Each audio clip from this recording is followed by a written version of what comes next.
한국 전쟁 중인 1951년 인민군에 포로로 잡힌 최모 씨는 2005년 사망 시까지 꼬박 54년을 북한에서 숨죽이고 살았습니다. 그의 아들은 최 씨가 일하던 함경북도 아오지 탄광에서 대를 이어 탄을 캐다 5년 전 사망했고, 남겨진 그의 친손주는 할머니와 어머니를 병사를 일찍 여의고 지금껏 꽃제비로 방랑 중인 것입니다. 참 이 국군 포로들의 현실이 너무너무 여러분 비참합니다. 이 북한은 우리 한국 군인들을 포로로 잡아서 정말 가두고 감시하고 탈출하면은 3주간의 혹독한 징벌을 내리거나 포로들 문 앞에서 총살을 하기도 했습니다.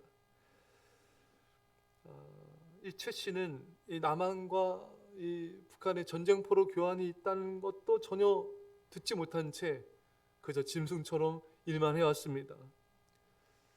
그리고 이 북한이 어떤 짓을 했냐면은 이 한국 국군 포로들을 북한의 여성과 결혼시켜요. 강제 결혼시킵니다.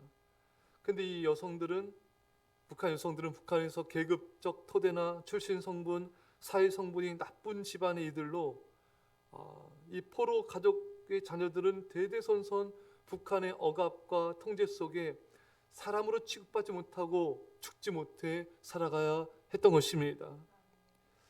그러니까 이렇게 신분이 안 좋은, 사회 성분이 안 좋은 여자들과 왜 결혼시켰냐면은 왜 시켰을까요, 여러분? 국군 포로들이 도망가지 못하도록 그렇게 결혼을 시킨 것입니다. 가족이 생기면 선뜻 도망칠 생각을 못할 거라고 판단을 했던 것입니다. 근데 이 최 씨는 2000년대 초반 남한의 김대중 대통령이 방북했다는 소식을 듣고 눈물을 머금었어요. 당연히 국군 포로 송환 문제가 논의될 거라고 기대를 품었지만 간간 무소식이 있고, 지역으로 돌아온 최 씨는 나라를 위해 싸운 이들을 조국 이렇게 쉽게 잊어버릴 수가 있나 바닥을 치며 통곡했다고 합니다. 북한에 안겨진 국군 전쟁 포로들과 가족들은 북한에서 짐승 취급을 받고 죽지 않을 만큼만 먹으면서 등살이 힐 때까지 대대손손 일하고 후손들은 꽃제비로 전락하여 비참한 삶을 지금도 살고 있는 것입니다. 여러분, 오늘 본문 하나님이 에스겔 선지자에게 보여준 환상은 포로 중에 있는 유대인의 비참한 상태를 보여주고 있는 것입니다. 바벨론 포로는 수용소 감금이 아닌 일종의 재정착으로 이스라엘 포로들은 바벨론에서 낮은 계급의 자유인과 같은 생활을 해왔습니다. 포로로 잡혀간 백성들은 바벨론 성뿐 아니라 다른 여러 성읍으로 흩어져 살아야만 했습니다. 포로 기간 동안 유대인 포로들은 자신의 집과 곡식을 재배할 수 있는 땅을 가졌으며 나름대로의 제사장, 장로, 선지자들이 활동을 하고 있었던 것으로 보입니다. 포로 생활 70년 동안 많은 유대인들은 외국으로 떠나기도 하였고 이방 여인들과 결혼도 했고 심지어는 바벨론의 우상들을 자원하여 섬기기도 하였습니다. 비록 일상의 삶은 유지하고 있었을지 모르지만 하나님이 약속하신 땅을 떠나 있었기 때문에 그 슬픔은 이루 말할 수가 없었습니다. 오늘 본문에도 또 내게 이르시되 인자 이 뼈들은 이스라엘 온 족속이라. 그들이 이르기를 우리의 뼈들이 말랐고 우리의 소망은 없어졌으니 우리는 다 멸절되었다 하느니라. 소망이 없어졌다. 우리는 멸절하였다. 이스라엘 백성들은 바벨론 포로 생활로 송두리째 소망을 빼앗겼고 미래가 보이지 않았습니다. 탄식의 연속이었습니다. 언제 고향으로 돌아갈 수 있을지 기약도 없었습니다. 이스라엘 백성들은 깊은 절망에 빠져 있었고 자포자기했으며 소망이 전부 사라진 상태였습니다. 여러분, 우리도 고난과 환난이 지속될 때 미래가 안 보이고 탄식하며 소망이 사라져갈 때가 있습니다. 그러나 분명히 알아야 될 것은 여러분, 우리에게는 언제나 소망이 있습니다. 왜냐, 우리에게는 하나님이 언제나 우리와 함께 하시기 때문입니다. 예수께서 이르시되 요한복음 14장 6절에 예수께서 이르시되 내가 곧 길이요 진리요 생명이니 나로 말미암지 않고는 아버지께 올 자가 없느니라. 예수님은 언제나 살아계십니다. 우리에게는 언제나 길이 있고 언제나 소망이 있고 언제나 하나님의 인도하심이 있습니다.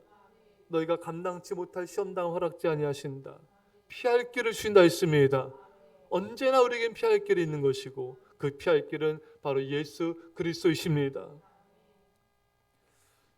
제가 어제 간증을 들었는데 서유정 전도사님이라는 분이 계셨는데 이분은 이제 불신자 가정에서 태어났죠. 이 가정 폭력이 이루 말할 수 없었습니다. 아버지가 어머니를 두들겨 패고 또 이 딸도 엄청난 폭력을 당하고 집에서 도저히 견딜 수가 없어요. 어린 나이에 집 밖에 나서 방황하다가 어느 남자를 만나 어린 나이에 결혼했어요. 근데 또 어마어마한 폭행을 당합니다. 왜? 조폭이에요, 조폭. 조폭과 결혼했어요. 그 과정은 이제 제가 나중에 한번 자세히 한번 얘기하기로 하고 시간상 이분이 너무 고통스러워서 인생이 이제 수면제를 먹고 육교에서 죽으려고 떨어졌어요. 근데 떨어져서 척추가 부러지고 병원에 응급실 실렸는데 그 주치의가 자신이 본 환자 중에 가장 심한 거예요. 뼈가 산산조각이 나고 척추뼈가 말할 수 없는 고통을 더하고 또 암이 전이가 되었고 온몸이 망가졌습니다. 죽고 싶은 마음뿐이었어요. 근데 어느 날 한 음성이 자신의 깊은 곳에서 들려오더랍니다. 딸아, 두려워하지 마라. 내가 어떤 모습이 있든지 내가 어디 있든지 내가 영원히 너와 함께 할 거야. 이 음성이 들려오더래요. 근데 이 음성을 듣고 살 소망이 생기더랍니다. 어렸을 때 기독교 학교 다니고 교회 안 다녔거든요. 근데 이 하나님 음성을 듣고 소망이 생기고 한번 살아보고 싶다. 18개월 된 딸이 전에 눈에 보이지 않았는데 그제서야 눈에 보이더래요. 이 딸을 부둥켜 안고 펑펑 울었답니다. 근데 신기한 게 여러분, 그 하나님 음성을 듣고 소망이 생겼을 때 기적처럼 감각이 돌아오더랍니다. 소변줄을 차고 살았는데 소변이 감각이 돌아 소변이 해결됐다는 거예요. 그래서 거의 걷지도 못하고 앉은 채로 그냥 겨우 지냈는데 이제 밥맛도 돌아오고 죽었던 세포들이 살아나게 되고 걸어가게 되었다는 것입니다. 할렐루야. 여러분, 하나님의 음성이 우리에게 소망을 줍니다. 살고자 하는 의지를 주는 거예요. 하나님의 말씀은 우리의 절대 희망입니다. 시편 말씀에 주의 말씀은 곤란 중에 나 위로라. 주의 말씀이 나를 살리셨기 때문이니이다. 여러분, 주의 말씀이 우리를 위로합니다. 주의 말씀이 살 소망을 줍니다. 주의 말씀이 우리를 앞길을 인도해 줍니다. 주의 말씀이 우리를 살아나게 합니다. 여러분, 말씀을 우리가 읽고 들을 때 우리 안에 두려움과 불안이 사라져요. 말씀을 읽을 때 기쁨이 밀려옵니다. 소망이 밀려옵니다. 저는 이렇게 성경을 이렇게 읽으면요, 참 그 말씀이 꽂힐 때가 있어요. 여호와께서 말씀하시고 말씀하심에 그대로 이루어지이다. 여러분, 환경 상황이 어쨌든 만약에 말씀하셨으면은 그럼 반드시 이루어집니다. 세계를 뒤집어서라도, 정권을 뒤집어서라도, 하늘과 땅 움직이서라도 하나님 우리를 지켜주시고 우리를 인도하시며 축복하여 주십니다. 말씀을 들을 때 믿음이 생깁니다. 여러분이 말씀 들을 때 여러분들 믿음으로 들으셔야 돼요. 사모함으로 들으시고요. 여러분 자녀들도 깨워서 듣도록 하셔야 돼요. 그래야지만 믿음이 생겨요. 안 그러면은 백날 천날 말씀 들어도 전혀 믿음 생기지 않아요. 믿음으로 들으셔야 돼요. 사모함으로 들으셔야 돼요. 졸거나 딴 생각하면 안 돼요. 그러면 생명의 씨앗이 없는 거예요. 여러분, 우리 하나님의 말씀 붙잡고 어떤 절망 속에서도 희망으로 승리할 수가 있습니다. 오늘 본문 뒤에 보면은 내 백성들아, 내가 너희 무덤을 열고 너희로 거기에서 나오게 한즉 너희는 내가 여호와인 줄 알리라. 무덤 열고 나오리라. 원수의 땅 바벨론에서 나오리라. 거기서 나오게 해서 이스라엘 땅으로 들어가게 하리라. 여러분, 이스라엘 백성들은 마치 무덤에 생매장 당해 있는 것과 같았습니다. 그 무덤에서 내가 건지리라. 하나님은 자기 백성을 땅 깊은 곳에서부터 이끌어 올리실 수가 있습니다. 여러분들 어떤 절망의 자리에 있을지라도, 사망의 음침한 골짜기에 빠져 있을지라도 하나님은 그 자리에서 우리를 이끌어 내십니다.